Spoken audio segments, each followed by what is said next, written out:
deep into the earth, searching for water, oil, and knowledge. Grinding, crushing, and scraping the way through earth, steel, ice, or stone. Now, drilling on Modern Marvels.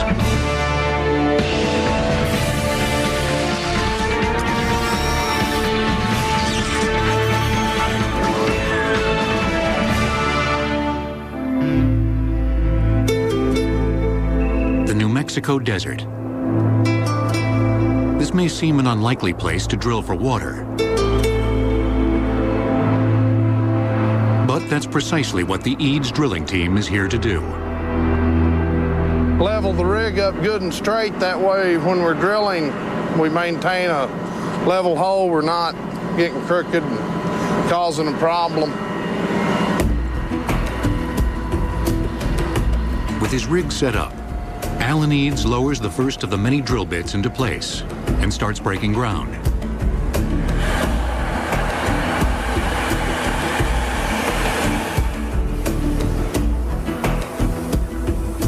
Water well drilling is a $3 billion a year industry.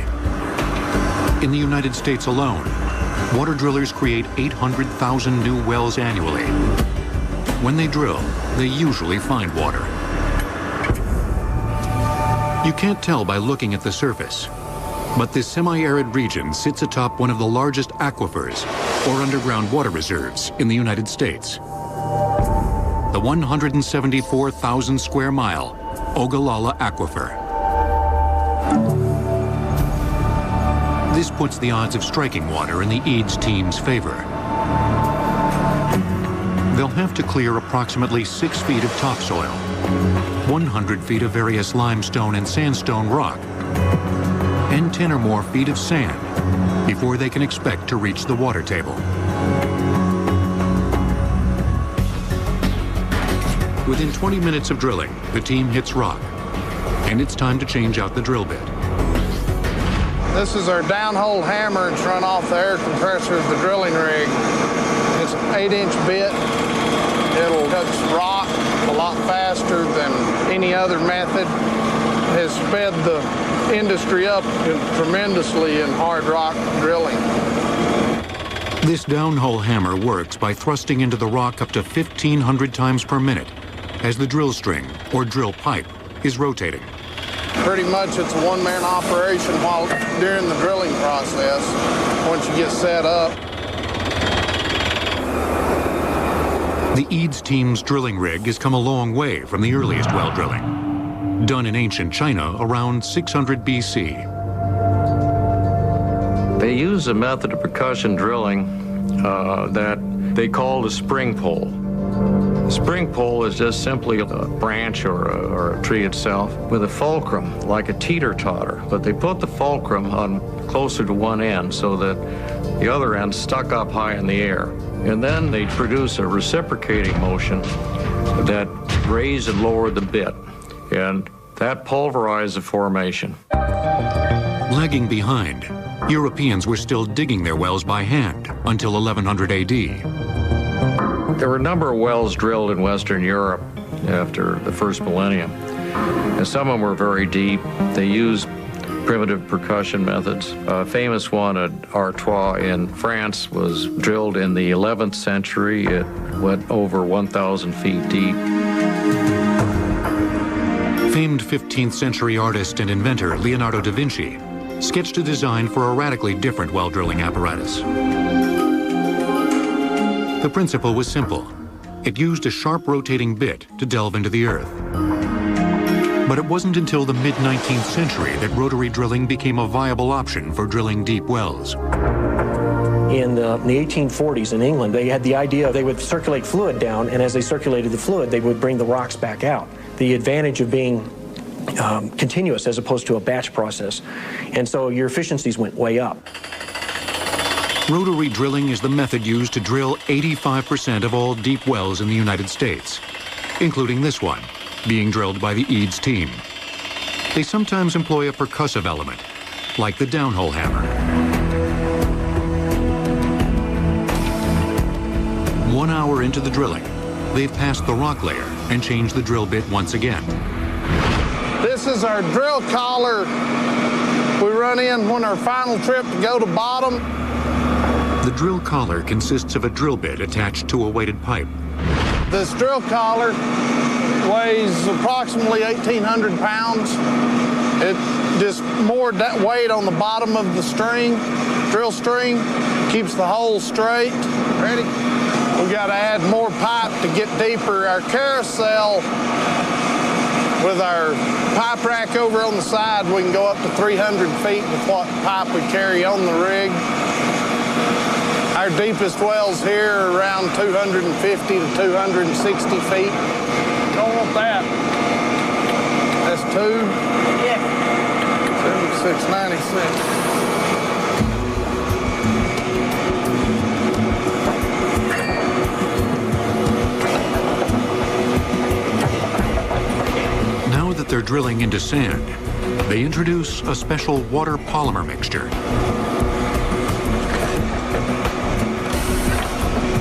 The mixture is pumped through the drill bit and into the hole.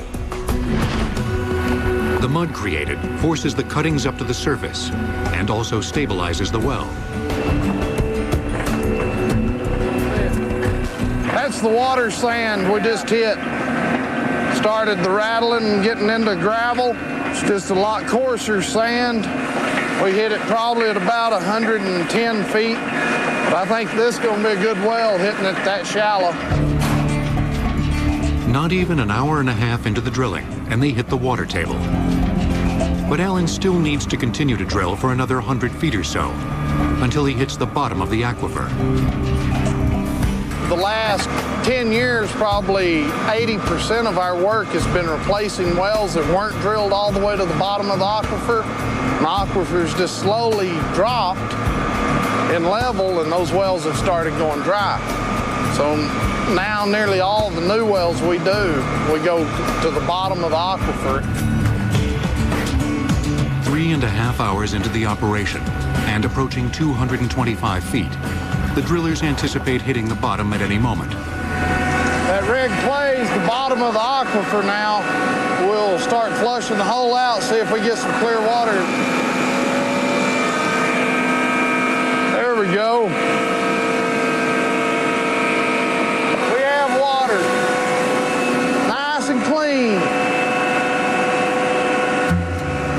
The town we live in is approximately 30,000 people.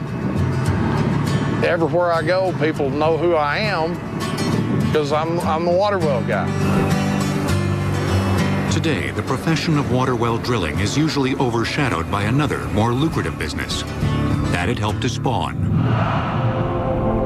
the oil industry. Water well drilling, brine drilling, and so forth is obviously very critical to humanity. We need water. But oil is one of those commodities that people are willing to pay a lot for, obviously. And so, if you will, the money follows where that is. And so, if you will, the technology is in the oil and gas industry because that's where you can afford to do the research and the development of the various tools that we use to develop and drill wells. On August 27, 1859, Edwin Drake drilled the first oil well in the United States, in Titusville, Pennsylvania. Local water well drillers had opened the way for him. While looking for water, they'd struck the viscous black liquid. So Drake knew exactly where to drill. Their spoils became Drake's treasure. And from there, leaving water well drillers in their dust, the oil drilling revolution began. Today's oil well drilling is a long way from the early days, when second-hand water well technology was used to drill for crude. In the Gulf of Mexico resides one of the world's largest and most sophisticated drill rigs. Its mission? To tap into oil deposits created by decaying life forms that populated the region 200 million years ago. Deposits potentially buried hundreds of feet beneath the seafloor. The Discoverer Deep Seas is a fifth-generation floating drilling rig, or actually, a drill ship. It's 835 feet long and 125 feet wide, and boasts not one, but two drill systems in a single derrick. As this rig floats on the sea, we can drill in 10,000-foot water depth. So that means basically we've got 10,000 feet of water before we ever get to ground and ever actually get to break ground with a drill bit. The deep seas utilizes the most up-to-date rotary drilling technology in the world. Right now, we're drilling an 18 and 1/8 inch hole. As you can see, the drill string right here is rotating. As the drill string rotates, it rotates the bit down the hole, anywhere between 150 and 200 rotations per minute. Right here we have what we call a PRS. It's a pipe racking system. And this is the mechanization that you see on board an offshore rig that you don't see on a typical land operation. The PRS will come in and pick up a piece of drill pipe. It'll move it over and stab it in. No people actually need to touch this equipment. From the 135-foot-long drill string assemblies to the 226-foot-tall derrick, everything on this drill rig is bigger and better, including the drill bits themselves. We've got two different types of bits here. This is a tri-cone bit, sometimes called a roller cone bit. This bit, as you can see, each of these cones individually moves. But the way this bit will drill is you'll run it on the bottom of the drill string. As it sits down on the formation and you start rotating the drill pipe, these tend to move around as it rolls around, and it rolls around and actually breaks up the formation. The father of an American icon developed the roller cone bit early in the 20th century. A guy named by the name of Howard Hughes Sr. came up with that in 1908. And what he did is he actually only had two. The tricone actually didn't develop until about early 1930s. The newest drilling bits are called polycrystalline diamond cutter bits, or PDCs. Out here in deep water, we typically use the more expensive PDC bits. The PDC bit, the way it cuts is through dragging or a scraping or a scouring action. And you can actually see the type of cuttings that it will bring up, as you can see as it scrapes around the bottom of the hole. Here you can see where the nozzles are. The nozzles are what actually transports the drilling fluid out from the drill string. It'll come around and come down through these channels. And these nozzles are actually sized depending on the application. Today, drillers are no longer committed to drilling a vertical hole. Chevron right now is paying about $500,000 a day to be out here drilling. In order to maximize that and get to our target quickly and efficiently, we use high-tech tools. One of the tools we use is called a rotary steerable system. For a rotary steerable system, what it allows us to do is to be able to rotate the drill string and change direction in the hole at the same time. And as this thing is rotating, those pads will pop out as the drill string moves, and as you want to try to nudge the bit to the left or to the right to be able to build angle to get to our target. To determine where to drill, the Chevron team members are armed with the latest in seismic 3D technology. Hundreds of miles away in Houston, they have an extended network of geologists and engineers at their beck and call. And 10,000 feet underwater, they have remote-operated vehicles, giving them a glimpse of what's happening on the seafloor. But even with all of these high-tech tools, striking oil remains hit or miss. Still, with all the technology found aboard the deep seas, the cards are definitely stacked in their favor. Others are winning as well, as oil drilling innovations find groundbreaking uses in the arena of scientific drilling.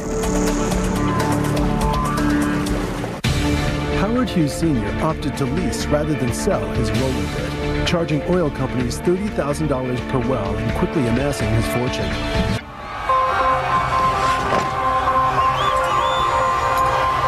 At the Japanese port of Nagasaki, the largest and most sophisticated of all scientific drill ships has recently been unveiled.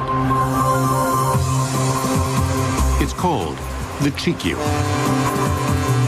It's 660 feet long, more than 2 football fields in length. It's got a drilling derrick on board that's the tallest derrick in the world. It's something like 370 feet high above the water line. That's taller than the Statue of Liberty. The mammoth 57,500-ton vessel dwarfs all other rigs used in scientific exploration. When fully assembled, the drill pipe is nearly 6 miles long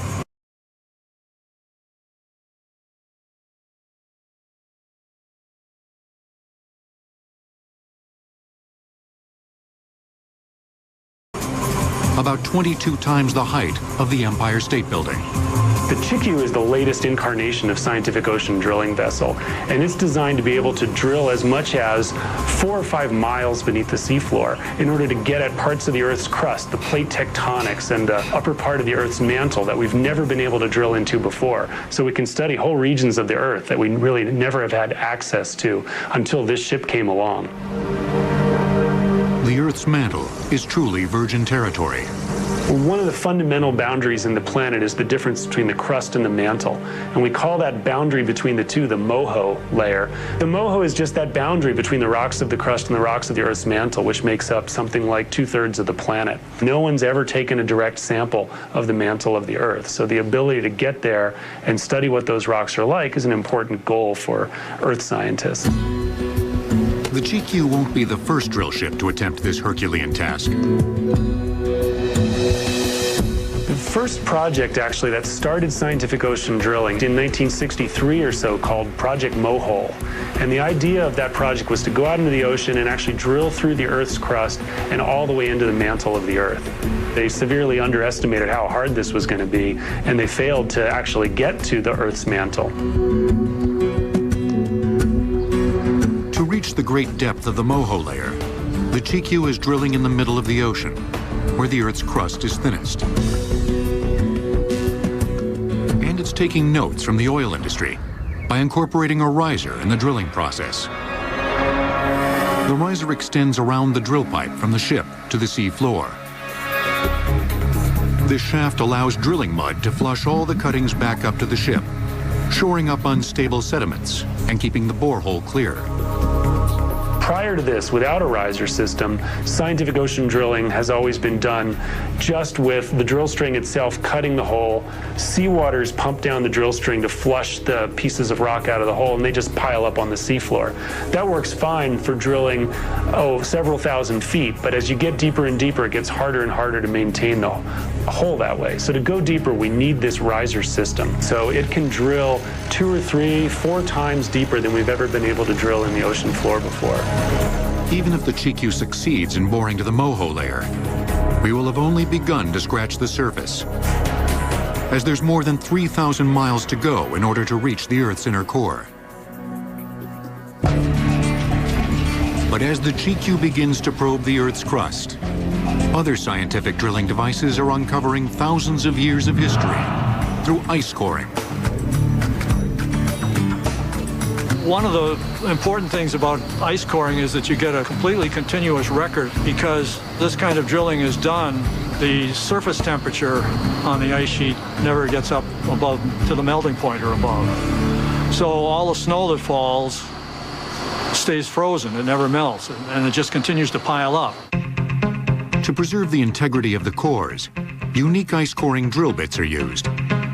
The idea of a core drilling system is to cut an annulus around a pillar of ice.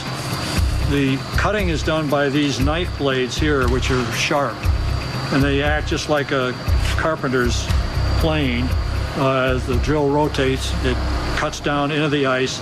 If you have one piece rotating, you have to have something for it to provide resistance to that rotation.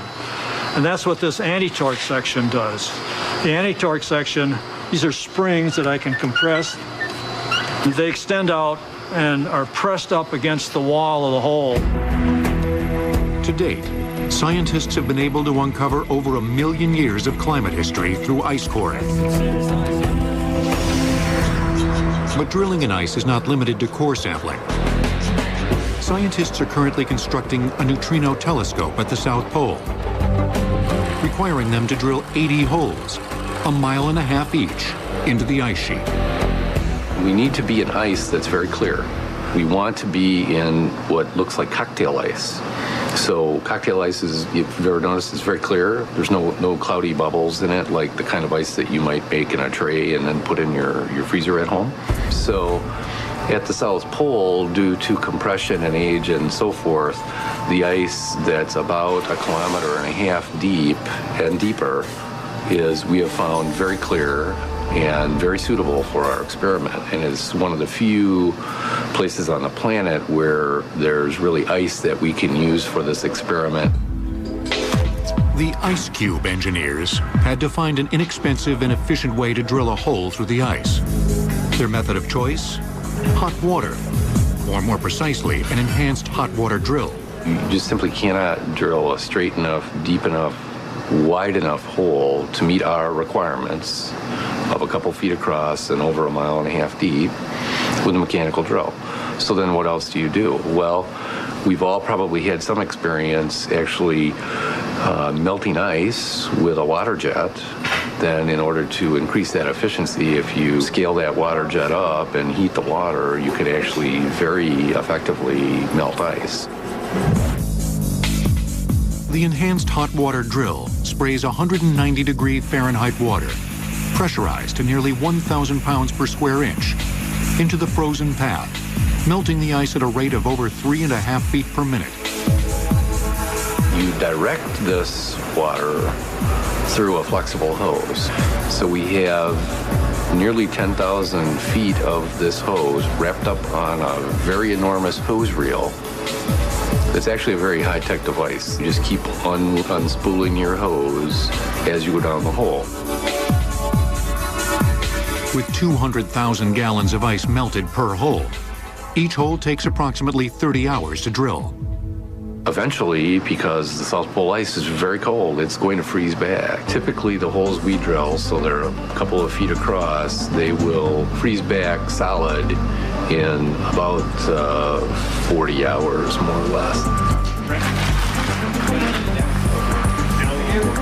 After the hole is drilled, the Ice Cube team has to work against the clock to get all of their instrumentation installed before the hole disappears. Strings of basketball-sized optical modules will be frozen deep in these holes. The modules will be used to detect neutrinos as they dart through the ice. They might be the key to our discovery of some of the most profound secrets of the universe. In ice, hot water may be able to cut it. But in other industries, you have to bring out the big guns to get the job done. In the 1970s, 80s, and 90s, Russia drilled the Kola super deep borehole. At more than 7 miles, it's the deepest hole ever drilled, but it failed to reach the Moho layer.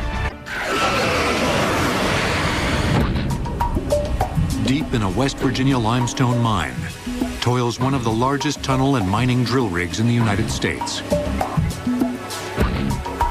The Rocket Boomer XL2C Jumbo Drill. Drill rigs like this one are a critical component in drill and blast tunneling. Holes are drilled into the surface, and dynamite is inserted into the holes to blast material from the face of the solid rock. The Rocket Boomer series of drill rigs can be used in just a wide variety of hard rock mining applications. The machine weighs approximately 90,000 pounds as you see it, and has a reach of about 55 feet wide and about 45 feet high from a single setup. Double penetration allows the operator to drill 88 holes, 18 feet deep, into solid rock in less than 3 hours. On the end of the boom, you've got a drill feed, which will be feeding the drill bit in and out, well, in when we're drilling the hole. At the same time, there is a rock drill hammer on that feed, which will be giving an impact movement to the drill itself, and also at the same time, the bit will be rotating. In just a minute and a half, the drill penetrates 18 feet into solid rock, a length slightly longer than the height of a typical single-story home. From inside an enclosed cabin, the drill operator controls both arms simultaneously, using a pre-programmed computer console to guide his appendages. He has a joystick in the cabin, just like a video game that you have at home. So you have a joystick, and it will locate that boom to the next hole, and in a precise area and a precise angle that he wants to drill out to. And once he's done that, he'll start the drilling cycle again.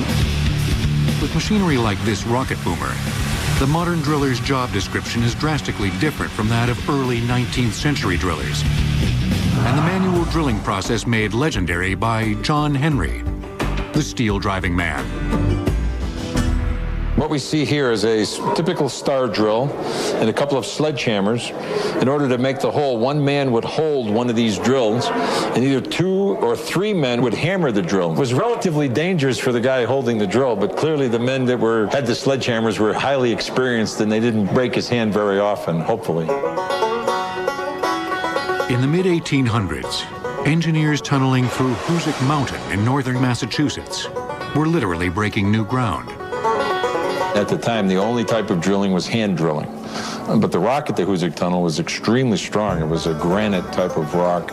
It was very difficult to drill by hand. And actually, the mechanics in Massachusetts developed a pneumatic drill that was driven by compressed air.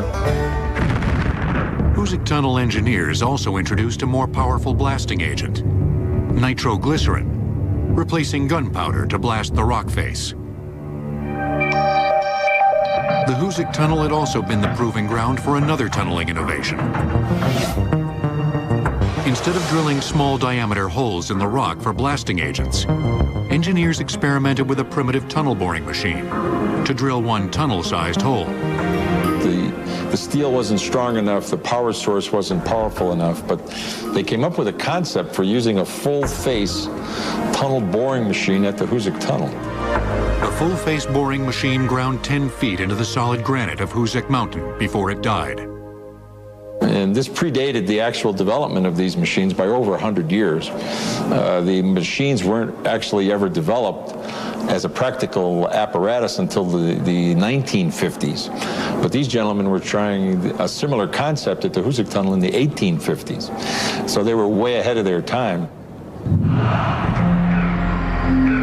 Today, tunnel boring machines, or TBMs, are standard issue in civil engineering tunneling projects, like this extension of the Los Angeles light rail system. This tunnel stretch is a 7,000-foot long stretch underneath Boyle Heights.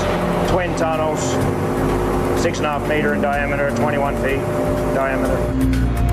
65 feet underground, the tool of choice, or rather tools of choice, are twin tunnel boring machines. The 344-foot-long, 1,025-ton beasts are expected to burrow through 50 feet of earth per day. It basically pushes and digests the ground, but it does it in a controlled manner to make sure that it always maintains a pressure within this cutter head and plenum system, so it's not greater than so it's not less than the ground pressure around it. Each massive boring machine is equipped with a closed-wheel cutting head that contains 18 tungsten carbide-tipped disc cutters. Well, this cutter head weighs about 75 tons. It gets turned around at around about 2 RPM, maximum 3 RPM. But really what it does, it can turn both ways. It's one big disc of steel with a bunch of tools on it that dig the material. And what you see on here, the yellow things here are disc cutters. And then you see these openings here and here, these are bucket openings which collect all the material and basically scoop it into the plenum of the cutter head. As the cutting head rotates, scraping into the ground, it is slowly pushed forward by 32 hydraulic jacks, which exert a total of 1,200 tons of thrust on the head. Basically, the machine will thrust off the tunnel lining and mine 5 feet, retract jacks in certain locations and start building that liner in the space that we just created. So basically we push, mine, and then we build a ring, and push, mine, build a ring. There's actually 6 nozzles on this cutter head. They're 2 inches in diameter, and what we pump through there is typically foam. The foam works essentially the same way as drilling mud. It mixes with the cuttings, making them the ideal consistency to move through huge screws away from the cutter head.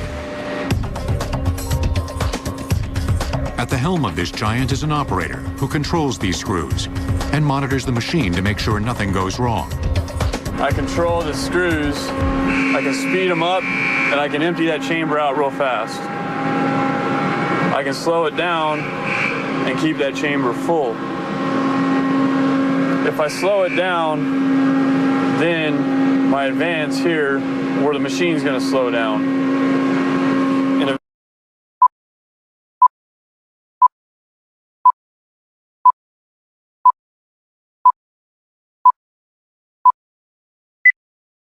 Eventually, if you slow it down too much, you'll just start shoving into the ground, and the ground's going to go somewhere. It's going to go up.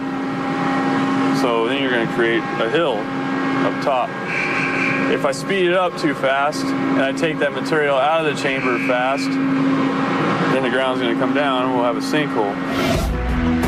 Behind the drill head, these screws, or rotary augers, move the muck through the entire length of the machine. Well, you don't even see the ground that you're mining until it's actually dropping out of the contained screw conveyor all the way at the end, some 200 feet from where it's actually coming out. Depending on the type of soil, a tunnel boring machine like this one is capable of excavating up to 20,000 tons of material a day. Today's high-tech tunnel boring machines practically run themselves.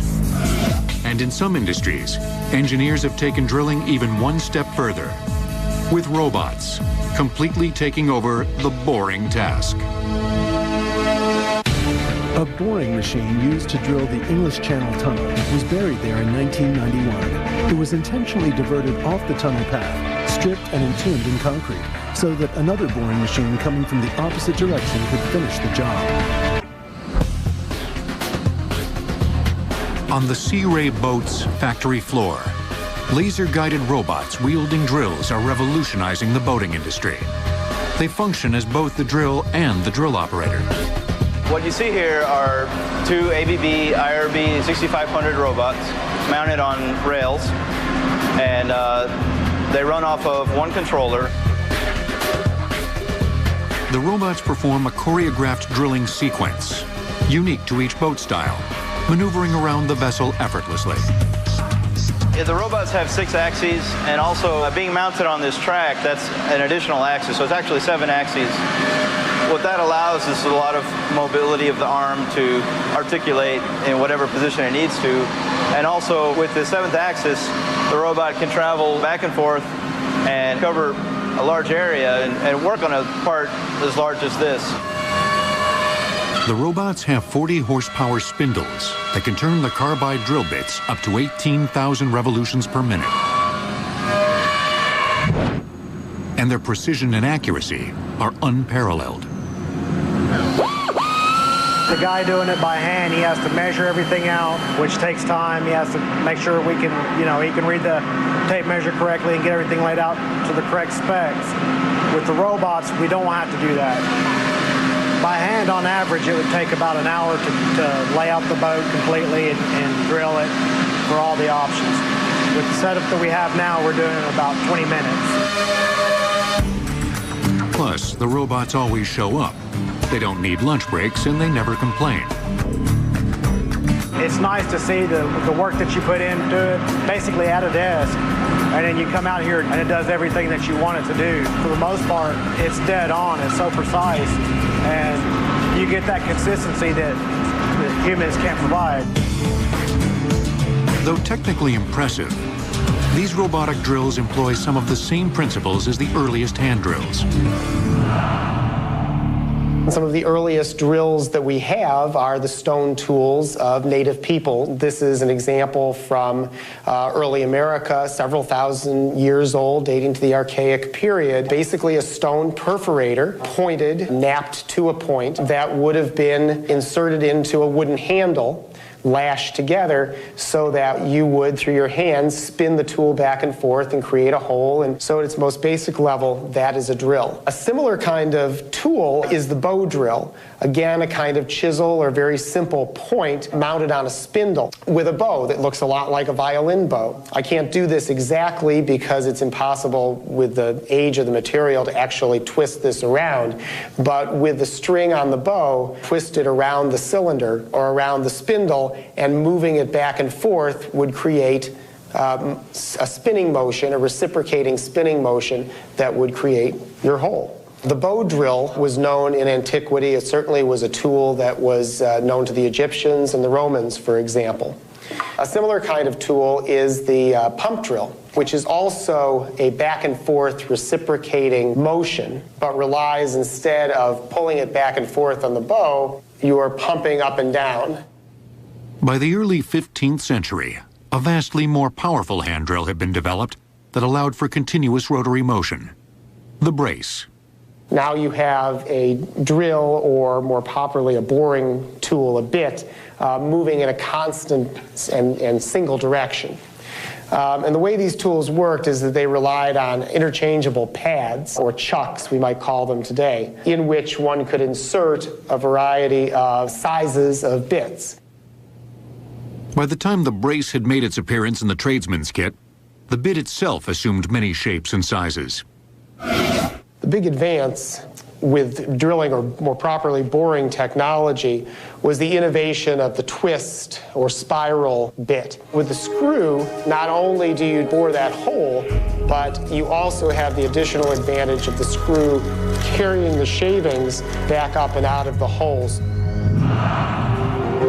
Drilling technology took a giant leap forward in 1895, when a radical new hand drill, invented by Wilhelm Fein in Stuttgart, Germany, came on the scene. It was the first electric drill, and though it probably weighs 10 to 12 pounds or so, it was real easy to use for the average person who wasn't having to hand crank that bit and brace all the time. It did get kind of tired in the hands. It was a bit ungainly, but it was real easy for the average person to be able to get behind it, to actually put his chest on here and actually push into the work. In the early 20th century, Black & Decker made the portable electric hand drill even easier to use. So along came a couple of guys named Duncan Black and Alonzo Decker, and they had this brilliant idea that they got from the Colt 45 pistol, the pistol grip. And right here is, I mean, this is very much like the original Black & Decker power drill, which came out. They actually came up with the idea in 1914.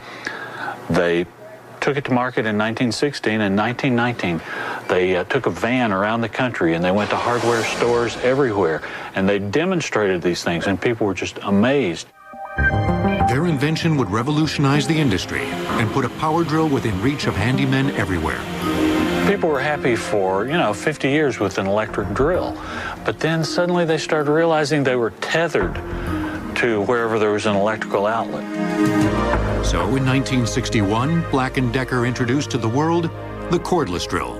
They actually just took regular batteries and they looped them together, and they used that to power drill. Had very little power, but it was able to start using batteries instead of cords to do the same kind of drilling. And we progressed in that all the way up to this type of thing. And this is a relatively modern drill. Today, power drills are the most commonly purchased handheld power tool in the world.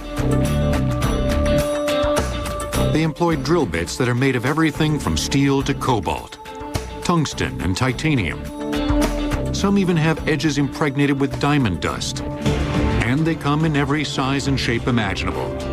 You can find a drill bit to put a hole through any material. But the drill bit of the future may not be a bit at all. In 1971, Apollo astronauts used a special cordless power drill developed by Black & Decker to remove core samples from the moon. It's straight out of a science fiction movie, using lasers to vaporize matter. But then again, the next generation of drilling technology got its start from the Star Wars missile defense program. In the mid-1990s, the Star Wars program was sort of winding down, and some people in the drilling business thought, well, it would be a good idea maybe to experiment with those Star Wars lasers and see if they could be used to drill oil and gas wells. So they went around to the Air Force and the Army and used some of their lasers, and they found that, sure, the lasers are powerful enough to destroy rocks or put holes in practically anything. So the idea that Star Wars lasers would be useful was demonstrated, but it was decided that really it was more appropriate to use industrial lasers. The U.S. government's Argonne National Labs decided to develop the technology. We found that there are basically three mechanisms for heating rocks with the laser. The first mechanism is when you just put the beam on at a low intensity, the rock temperature rises and it sort of shatters. Like what happens if you take a hot glass and you put it in cold water, it's going to shatter. That's the thermal fracture mechanism. If you continue to put the laser beam on for a longer period of time, the rock starts to melt. And if you leave it on long enough, that melted rock starts to boil or vaporize. To date, Claude Reed and his team have successfully developed the thermal fracturing method. The laser produces an invisible vertical beam the size of a mechanical pencil lead, which shatters the rock fragments. An air nozzle blows the fragments off the surface. As each layer is removed, then the laser head would go down to the next level, remove the material, then down to the next level. And it just marches downward, step by step, removing each layer of material and taking it out of the hole. Laser drilling will have several advantages over conventional drilling. It's expected to cost less, work faster, and be more precise.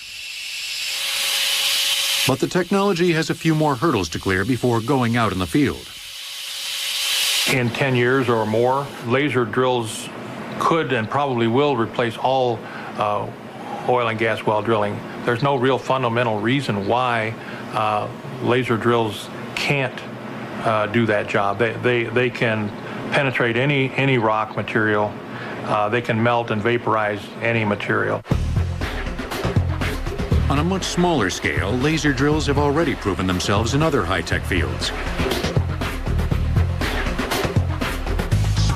At DDI Global in Anaheim, California, laser drilling is essential to the manufacture of printed circuit boards, or PCBs. Without PCBs, you would not have your consumer electronics at home, appliances, could be TVs, computers, cell phones. Just in general, any electronic device today has got a circuit board in it. Circuit boards consist of anywhere from 2 to 40 or more layers of information conduits, etched on copper film, which is highly conductive of electrical current. Holes are drilled in order to create interconnections between the various layers. If you took a cell phone board, for example, even just like something like the PDA or the next generation mobile phones, typically in a cell phone today, we have anywhere from 15 to 20,000 holes or greater. And it's just increasing because, again, it comes down to functionality.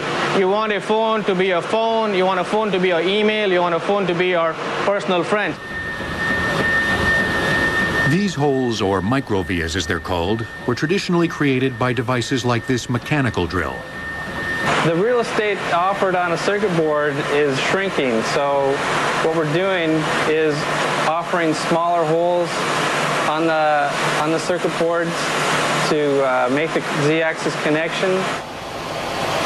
The laser allows us to make much smaller holes than we can with, say, a mechanical drill, and that gives us higher density of the circuit board. Each flicker of light you see is a hole that has just been created. Using the laser beam results in microscopic holes drilled extremely accurately and at very high speeds. With our new machine, the EV-CO2 combo, we're doing that at about 2,500 microvias a minute, which is extremely fast. The laser vaporizes the material that falls in the path of its beam. And not surprisingly, the beam is about to get smaller. Today we are laser drilling 100 to 125 microns, so we adjust the dash over a human hair.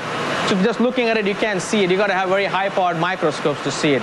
We're talking about going below the human hair. We're going to be going to 50 to 75 microns. And as we embark on the nanotechnology age, we can only guess at the tiny dimensions laser-drilled holes will assume.